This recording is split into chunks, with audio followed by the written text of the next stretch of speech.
Captain Samuel West stood by the large window of the USS Dauntless and looked out at the stars. His ship was the first human vessel to meet the aliens officially.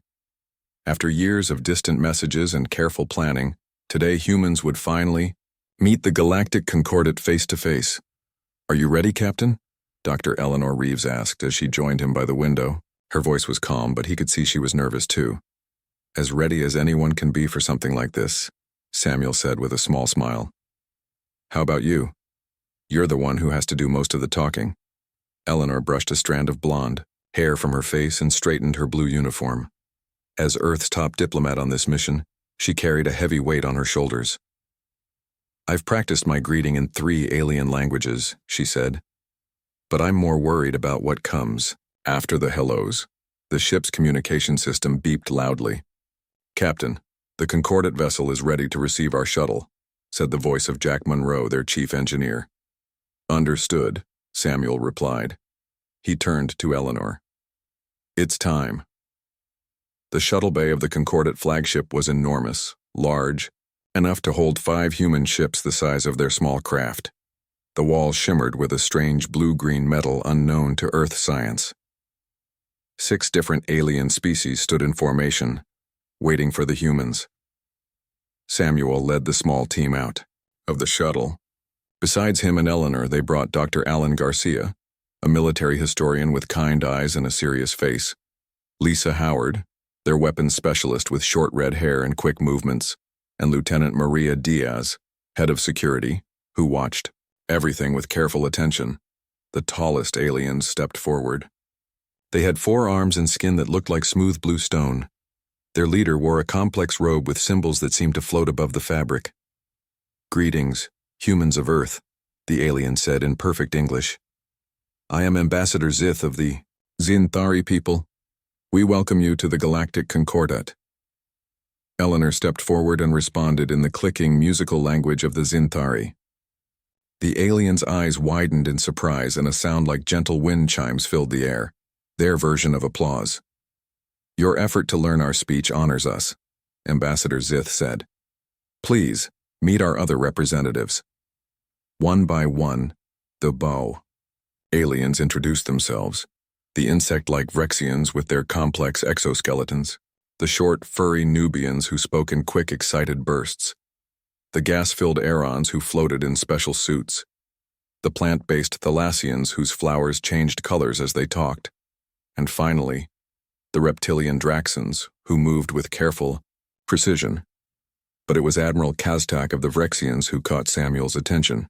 The massive insectoid warrior studied the humans with compound eyes that reflected like polished emeralds. "So," the Admiral said through his translator, "these are the famous humans, smaller than I expected." Samuel noticed how the Admiral's upper limb stayed near his ceremonial weapons.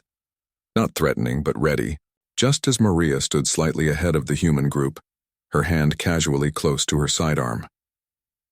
After the formal greetings, Ambassador Zith led them to a grand meeting hall. The walls showed moving images of different worlds, and the ceiling looked like open space. "We have studied your transmissions for many years," Zith explained. "Your species is quite unusual. You evolved on a planet with many dangers, yet you have no natural weapons or defenses. We compensate in other ways," Eleanor said carefully. Admiral Kazatak clicked his mandibles together. "Indeed, that is what fascinates us. Your history is filled with conflict, yet you survived and advanced." He stepped closer to the humans. "Tell me, as a matter of scientific curiosity, what would you consider the most lethal weapon in your history?" The human delegation exchanged quick glances. This was not the first question they had expected. "An interesting question, Admiral," Samuel said, buying time. "Perhaps we should discuss that after we cover the diplomatic basics." "Of course, Captain," the Admiral said, his mandibles moving in what might have been a smile. "But I look forward to your answer, very much." As they followed the aliens deeper into the ship, Samuel whispered to Eleanor, "I don't think that was just casual conversation." Eleanor nodded. "Neither do I, and I'm not sure there's a safe answer to his question." Back on the USS Dauntless, the human delegation gathered in the ship's conference room. The metal table reflected the worried faces of everyone present. What do we tell them? Dr. Alan Garcia paced around the room. He ran his hand through his gray hair. The Admiral clearly wants to know about our weapons technology. Captain West sat at the head of the table. The question is why? Are they afraid of us, or looking for weaknesses? Or maybe they want to trade weapons, Lisa Howard suggested. She tapped her fingers nervously on the table. Many first contacts in history started with exchanges of military technology. Lieutenant Maria Diaz shook her head. That's dangerous. We know almost nothing about them. Their technology is clearly more advanced than ours in many ways. We could tell them about nuclear weapons, Dr. Garcia offered. Every spacefaring race must have discovered atomic energy. It wouldn't reveal anything they don't already know. Lisa disagreed. If we're talking about the most lethal weapon in our history, it would be biological warfare. A single vial of engineered virus could wipe out more lives than all the nuclear bombs ever made. The room grew quiet. Captain West looked troubled. I don't like where this is going. Telling an alien species about our most dangerous weapons on our first meeting seems unwise. Eleanor had been silent until now, her eyes focused on something far away. I think we're approaching this wrong, she said finally. Everyone turned to look at her. The Admiral asked what we consider the most lethal weapon in our history. Not what is objectively the deadliest, she explained. That gives us room to answer honestly while being careful. Jack Monroe, who had been invited to join the discussion, nodded slowly. I think I see where you're going with this. Eleanor stood up and walked to the room's display screen. Throughout human history, what has actually caused the most destruction? What has allowed us to survive against stronger predators and harsher environments? She touched the screen, bringing up images from human history, cave paintings, ancient tools, modern cities, and finally, the stars. It's not any single weapon, she continued. It's our minds, our ability to imagine solutions to problems, our determination to survive no matter what stands in our way. Captain West leaned forward with interest. You're suggesting we tell them that human creativity and persistence are our deadliest weapons? Exactly, Eleanor said. It's honest, and it explains something they seem confused about, how we manage to survive and advance without natural weapons or defenses. Dr. Garcia looked doubtful. Will they accept such a philosophical answer? Admiral Kuzatak strikes me as someone who wants concrete examples. Then we'll give him examples, Eleanor said firmly. We'll show how human innovation has created everything, from simple spears to space travel. How we've overcome every obstacle by thinking our way around it. Lisa Howard smiled for the first time since the meeting began. I like it. It's truthful without giving away military secrets. We could prepare a presentation, Jack suggested. Something visual that shows the evolution of human problem solving. Lieutenant Diaz nodded slowly. It also sends a subtle message. We may not have claws or armored skin, but we shouldn't be underestimated. Captain West looked around the table at his team. Does anyone have a better idea? When no one spoke, he nodded. Then we have our answer. Let's prepare something that will satisfy their curiosity without revealing too much. Eleanor turned back to the images on the screen. There's something else to consider, she said quietly. This is also our chance to show them who we really are. Not just warriors or survivors, but explorers and creators too. As they left the conference room to prepare their presentation, Captain West pulled Eleanor aside. Do you think this will work? Eleanor watched the alien vessel through the viewing port, its strange design unlike anything humans had built. I don't know, but I think it's the right answer. For us and for them. 2 days later, the human delegation returned to the Concordat flagship. The grand chamber they entered was much larger than the meeting hall from their first visit. Curved walls rose high above them, and the ceiling showed a perfect view of space, though Eleanor wasn't sure if it was real or a projection. 12 different alien species had gathered to hear the human response. Some floated in the air, others stood on multiple legs, and a few moved on what looked like waves of light. Admiral Kuzatak sat in a position of honor next to Ambassador Zith. His green compound eyes followed the humans as they entered. Welcome. Back, friends from Earth, Ambassador Zith said. We are honored by your return. I understand you have prepared an answer to Admiral Kuzatak's question. Captain West nodded. We have. Dr. Reeves will present our response. Eleanor stepped forward, her heart beating fast. She had practiced this presentation many times, but now that she faced a room full of alien species, she felt a new wave of nervousness. Still, her voice was steady when she spoke. Honorable representatives of the Galactic Concordat, she began. You asked what humans consider the most lethal weapon in our history. We have thought carefully about this question. She touched a small device on her wrist, and holographic displays appeared around the room. They showed scenes from Earth, ancient forests, early humans with simple tools, the first cities, and then a quick series of images showing human progress through time. The most lethal weapon in human history, Eleanor continued, isn't a bomb, a gun, or a poison. It's an idea. She paused, watching the aliens' reactions. Some seemed confused, others leaned forward with interest. Humans are physically weak compared to many species on our planet. We have no claws, no armor, no venom. But we have something else, imagination combined with determination. The holographic displays showed early humans crafting spears, building shelters, creating fire. Then the images changed to show the wheel, farming tools, boats, and writing. Our ability to imagine solutions to problems and then work tirelessly to make those solutions real has allowed us to survive and thrive, Eleanor explained. Each idea builds on previous ones, creating an acceleration of progress that has taken us from caves to the stars in a tiny fraction of our planet's history.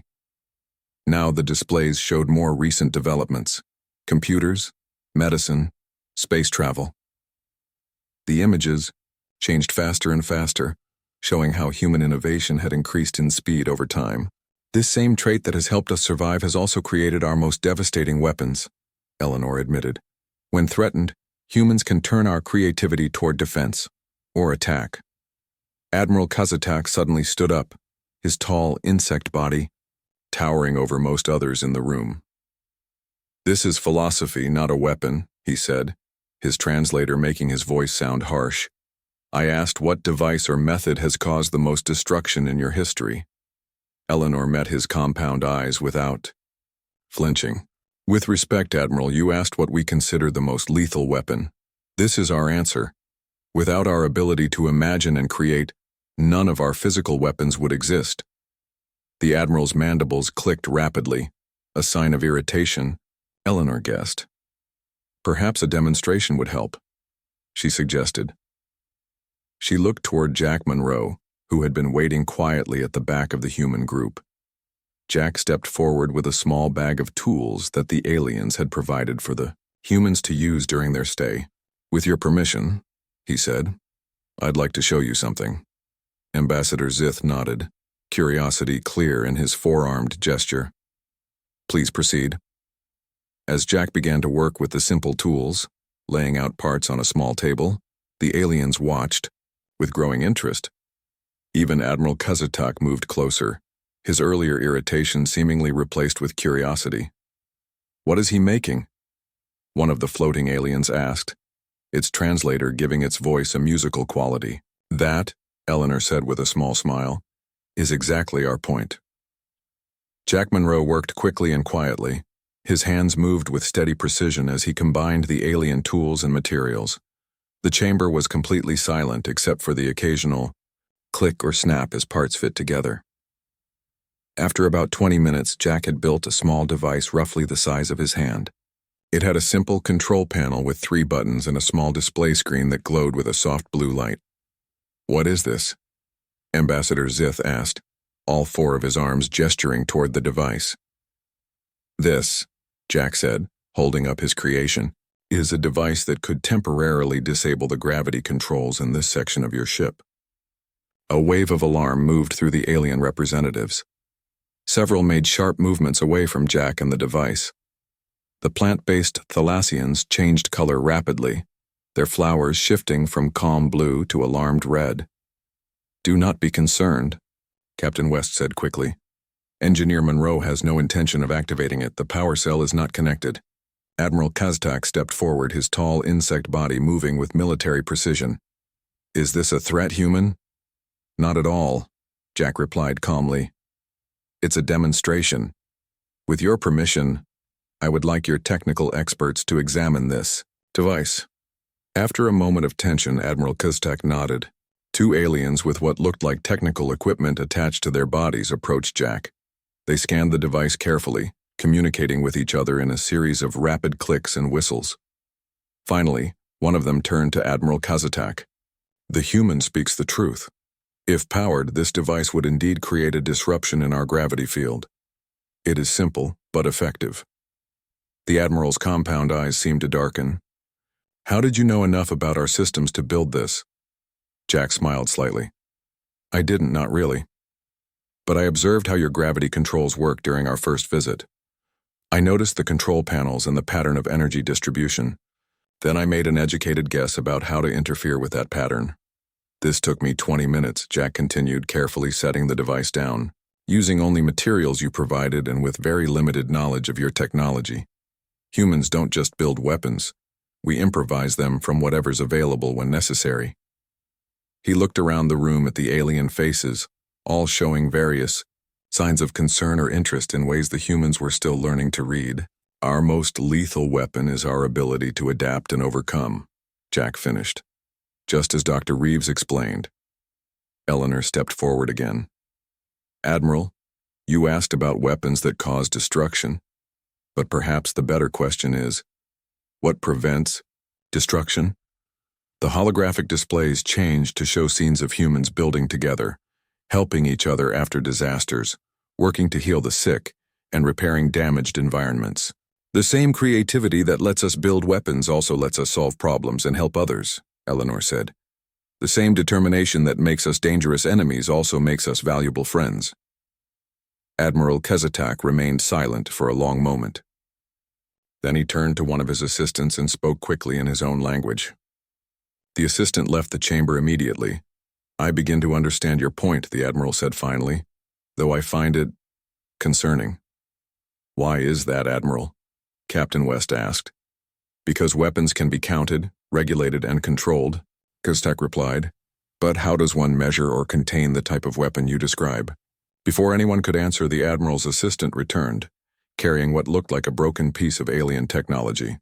It was clearly damaged, with parts hanging loose and its power source dark. Engineer Monroe, Admiral Kaztak said. This device regulates the air recycling system in our living quarters. It failed 3 days ago and our technicians have been unable to repair it. Our replacement parts are on another vessel that will not arrive for several weeks. He paused. Would you be willing to attempt a repair as a further demonstration of human adaptability? Jack looked at Captain West, who nodded slightly.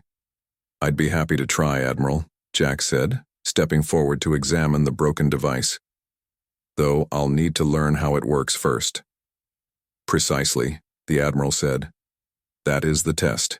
As Jack examined the broken alien device, the rest of the human delegation continued with their presentation. Lieutenant Maria Diaz stepped forward, her uniform neat and her posture straight. While Engineer Monroe works, I would like to share some examples from our history, she said. The holographic displays changed again, showing scenes that made some of the aliens shift uncomfortably. During times of conflict or desperation, humans have shown remarkable creativity in making weapons, Maria explained. Farmers have turned tools meant to grow food into weapons to defend their homes. Prisoners have crafted weapons from everyday items like toothbrushes or beds. Civilian technologies for peaceful purposes have been converted to military use during wars. The displays showed these transformations, plowshares becoming swords, simple items becoming improvised weapons, and peaceful technology being adapted for conflict. But what may concern you most, Maria continued, her voice steady, is how quickly we can do this. Humans can assess a situation, identify available resources, and create solutions, including weapons, in very short periods of time. In the background, Jack was now deep in concentration. His hands moved carefully over the alien device, his face showing intense focus. Two Vrexian technicians watched him closely, occasionally answering his questions or pointing to specific components. This adaptability is part of why we survived on a planet with many predators stronger than us, Maria said. And it's why we advanced from stone tools to space travel in less time than many species take to develop writing. Admiral Kaztak watched Jack work for a moment, then turned back to Maria. You show us how dangerous humans can be, Lieutenant. Is this meant to frighten us? Captain West stepped forward then. Not at all, Admiral. We're simply being honest about who we are. The captain moved to stand beside Maria, his eyes meeting the Admiral's compound gaze directly. But our greatest strength, West said clearly, isn't our capacity for violence. It's that same adaptability and determination directed toward peaceful goals. The holographic displays shifted again, now showing humans building cities together, creating art, healing the sick, exploring new frontiers, and reaching out to the stars. Throughout our history, we've always chosen to create more than we've chosen to destroy, West explained. We've made mistakes, terrible ones. We've hurt each other and damaged our own world. But we've learned, adapted, and grown better. He gestured toward Jack, who was now carefully reassembling the alien device, his movements precise despite working with technology he had never seen before today. Humans prefer to build rather than break, West said. We would rather heal than harm. We're eager to learn from the Concordat and share what we know, but... He paused, making sure he had the full attention of every alien in the chamber. We will defend ourselves if threatened. The same creativity that lets us repair your technology would let us find ways to fight if we had no other choice. The same determination that drives us to explore the stars would help us survive any conflict. We hope the Concordat will choose to be our friends rather than our enemies. The message was clear, a hand offered in friendship, but with a subtle warning about what humans could do if pushed. A strange sound filled the chamber, a mix of clicks, whistles, and rumbling tones. It took the humans a moment to realize the aliens were talking among themselves, their translators turned off. Finally, Ambassador Zith raised all four of his hands for silence. Captain West, your honesty is enlightening. The Concordat does not seek conflict with Earth. We seek knowledge and peaceful exchange, as we have with many species. As the ambassador spoke, Jack finished his work on the alien device. With a final adjustment, the machine hummed to life, its power source glowing brightly. The Vrexian technicians examined it with what seemed like surprise. It works better than before, one of them said through the translator. I made a few improvements, Jack explained modestly. Admiral Kazatak's mandibles clicked rapidly. Very interesting, he said. Very interesting indeed. After the presentation ended, the alien representatives withdrew to discuss what they had learned. The human delegation returned to their shuttle and headed back to the USS Dauntless, tired but hopeful that their message had been understood. What they didn't know was that their entire presentation had been recorded and was now being studied in a private chamber by the Concordat's Leadership Council. These humans are more interesting than we expected, said Tolvan, leader of the gas-filled Aerons. His words came through a translator as he floated in his containment suit. Interesting is not the word I would use, replied Drazur of the Reptilian. Draxons. Concerning would be more accurate. Did you see how quickly their engineer built that disruption device, with almost no knowledge of our technology? Ambassador Zith raised two of his four hands in a calming gesture. That was the point of their presentation. They wanted us to understand their capabilities. And their warning, added a Nubian representative, her fur rippling with emotion. The message was clear: friendship or potential conflict. The recordings played again, showing Eleanor explaining human creativity, Jack building and then repairing alien technology, and Captain West delivering his careful warning. What do you think, Admiral? Zith asked, turning to Kazatak. You initiated this line of questioning. Does their answer satisfy you? Admiral Kazatak had been silent, his compound eyes fixed on the recordings. It was not the answer I expected, he admitted. I thought they would boast about their weapons of mass destruction. Many young species do. And instead? Prompted Zith. Instead, They revealed something far more dangerous, Kazatok said. A species that can turn anything into a weapon yet chooses peace when possible. The Admiral's mandibles clicked thoughtfully. They are either the most dangerous threat we have encountered or the most valuable potential allies. Which do you believe they are? Asked Tolvan. Admiral Kazatok was silent for a moment before answering. I believe they are both. And we would be wise to ensure they remain our allies rather than become our enemies. Meanwhile, on Earth, news of the first contact and the aliens' strange question had spread quickly. Public opinion was divided. Some people worried that revealing human adaptability might make other species fear or distrust humans. Others argued that honesty was the only foundation for true cooperation. What exactly did you tell them? Asked General Frank Lewis during an emergency meeting at Earth's United Government headquarters. His weathered face showed deep concern. Eleanor, speaking through a secure communication link from the Dauntless, explained their presentation and the aliens' reactions. So you basically told them we're dangerous, the general said, frowning. No, sir, Eleanor replied firmly. We told them we're resourceful, and that we prefer friendship to conflict, but we won't be easy targets if threatened. President Olivia. Clark, who had been listening quietly, finally spoke. Dr. Reeves, do you believe the Concordat understood your message as intended? Yes, Madam President, Eleanor said. Particularly Admiral Kazatak. He seemed to grasp both the warning and the offer of friendship. The President nodded slowly. Then you've done well. Our goal has always been honest cooperation with other intelligent life, not domination or submission. Back on the Concordat flagship, Ambassador Zith entered a private communication chamber. He activated a secure channel that connected to a distant part of the galaxy. The humans have made contact as expected, he reported. They are indeed as adaptable and creative as our observations suggested. And their weapons? Asked a voice from the other end. They claim their minds are their greatest weapons, Zith replied. After seeing their demonstration, I believe they may be correct. Then we must proceed carefully, the voice said. A species that understands its own nature so well might be the ally we need against what is coming. Or they might make the threat worse, Zith suggested. That, said the voice, is why we will continue to test them. Prepare for the next phase. 3 months passed. The human delegation returned to Earth, but regular communication continued between humanity and the Galactic Concordat. Finally, after much discussion and planning, the Concordat proposed a formal alliance with Earth. The ceremony took place aboard a newly constructed space station called Unity, positioned at the halfway point between Earth's solar system and the nearest Concordat outpost. The station's design combined human and alien architecture, with curved Zinthari hallways leading to practical human-style rooms.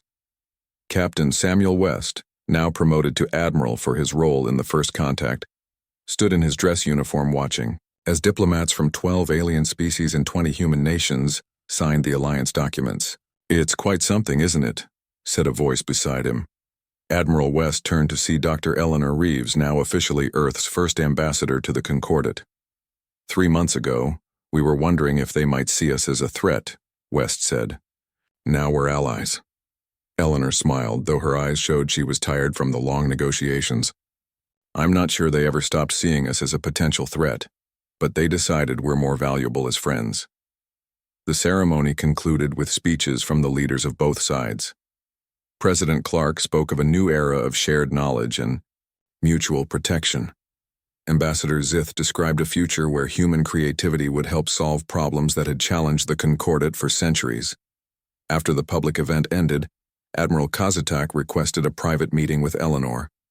They met in a small room with a view of both Earth and the distant stars. You have achieved much, Ambassador Reeves, Kazatak said. His translator had been adjusted over the months to make his voice sound less harsh. As have you, Admiral, Eleanor replied. Not everyone in the Concordat was eager to ally with humans. Kazatak's mandibles moved in what Eleanor now recognized as a gesture of amusement. True, some wanted to isolate your species until we better understood your capabilities. And you didn't agree? Eleanor asked. The Admiral was quiet for a moment, his compound eyes reflecting the starlight from the window. I have lived long enough to learn that fear is rarely the best guide for decisions. He turned fully to face Eleanor. I should tell you something. Our question about your most lethal weapon was not simple curiosity. It was a test. Eleanor raised an eyebrow but wasn't entirely surprised. What kind of test? The Concordat has encountered many species that developed advanced technology, Kaztak explained. Too many destroyed themselves after creating weapons too powerful to control. We needed to know if humans understood their own destructive potential. And if we had just boasted about our nuclear weapons or biological warfare, Eleanor asked, we would have been cautious in our dealings with Earth, the Admiral said. Perhaps limited the technology we shared. Eleanor nodded slowly, understanding the implications. You wanted to see if we had wisdom to match our creativity. Exactly, Kaztak said. When you showed that humans recognize their own nature, both the creative and destructive aspects, we knew you might be different from others. Different enough to trust with an alliance, Eleanor added. The Admiral's posture changed slightly, becoming more formal. There is another reason we sought this alliance, Ambassador. The galaxy is not always peaceful. There are threats even the Concordat struggles to counter. What kind of threats? Eleanor asked. That is a discussion for another day, Kaztak said. For now, we celebrate our new partnership. As they left the room to rejoin the celebration, Eleanor caught sight of Jack Monroe deep in conversation with a group of alien engineers. They were gathered around a holographic display showing a complex device that combined human and alien design elements. Already working together, she commented. Admiral Kaztak followed her gaze. Your engineer has remarkable insights. He approaches problems from angles we would never consider. That's humanity for you, Eleanor said with a small smile. We tend to think outside the box. A strange expression, Kaztak noted. But fitting, perhaps that is exactly what we need. 5 years passed. The alliance between Earth and the Galactic Concordat grew stronger with each year. Humans spread throughout nearby star systems, working alongside alien species on joint colonies. Human technology blended with alien science, creating innovations neither could have developed alone. Then the galaxy faced an unexpected danger. The aggressive Corvan horde emerged from unexplored space, attacking Concordat worlds with overwhelming force. Their warships were fewer in number but incredibly powerful. Worse, they used biological weapons that spread through populations rapidly, causing devastation before any defense could be organized. The Concordat Council called an emergency meeting on Unity Station. Now expanded to 3 times its original size, the station served as the headquarters for joint human-alien operations. The Corvans have attacked 7 worlds in the past month, reported Zith, now Supreme Ambassador of the Concordat. His blue stone-like skin had darkened with age. Our conventional defenses cannot stop them. Admiral Samuel West, now gray-haired but still sharp, studied the holographic display showing Corvan attack patterns. They're avoiding human colonies, he noted. For now, said Admiral Kaztak. We believe they are assessing your capabilities before deciding how to approach human worlds. Dr. Lisa Howard, who had remained in space as head of Joint Weapons Research, stepped forward. We've analyzed the Corvan bioweapons, she said. They're specifically designed to target common genetic markers in Concordat species. Can you develop countermeasures? Asked President Diane Foster, who had replaced President Clark 2 years earlier. Lisa nodded confidently. We already have. Human medical technology took a different path than Concordat medicine. We focused on adaptable treatments rather than species-specific cures. Our approach works better against these weapons. Within weeks, human scientists developed vaccines and treatments for the Corvan bioweapons. Human military strategists introduced guerrilla tactics that were unknown to the more conventional Concordat forces. The tide of the war began to turn. The decisive battle came at Proxima Centauri, Earth's nearest stellar neighbor. The Corvans launched a massive attack, hoping to strike directly at humanity before more countermeasures could be developed. Admiral West commanded the defense fleet, a mix of human and alien vessels. When the battle began, concordate ships followed traditional formation fighting, which the Corvins easily countered. The defense line was breaking. "All ships, execute Operation Wildcard," West ordered. To the Corvins' surprise, the defending fleet suddenly broke apart, ships moving in seemingly random patterns. It was chaos, but organized chaos that the human commanders had drilled extensively.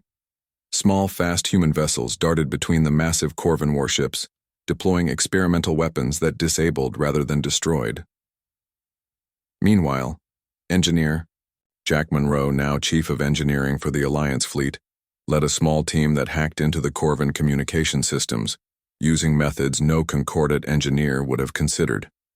The battle ended with a surprising Corvin surrender. Their supreme commander requested to speak with the human leader who had defeated them. "How?" the Corvin asked Admiral West simply. His translator made his voice sound rough and harsh. "Our forces were superior in every measurable way."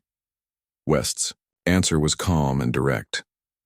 "Our most powerful weapon was never our technology, but our refusal to accept defeat. When faced with impossible odds, humans don't surrender. We innovate." Later, at the victory celebration on Unity Station, Supreme Ambassador Zith raised a ceremonial cup in a toast. 5 years ago, humans told us that their most lethal weapon was their mind, their creativity paired with determination. Today, we understand the truth of those words. He looked around at the gathered representatives of dozens of species. The Concordate has existed for thousands of years, but we had grown predictable. Humans reminded us how to think differently. Admiral Kazatak approached Eleanor, who watched the celebration from a quiet corner. "Do you remember our first meeting?" he asked. "When I questioned the wisdom of allying with such an unpredictable species?" Eleanor smiled. "I believe you called us dangerous." "I was correct," Kazatak said. "But I failed to understand that the same qualities that make humans dangerous also make you invaluable allies." His compound eyes seemed to soften. "The galaxy is better for having humans in it." Eleanor looked out at the celebration, where humans and aliens mingled, sharing stories and ideas. "We're better for being part of it," she replied. "That's the thing about human creativity. It thrives best when we work together."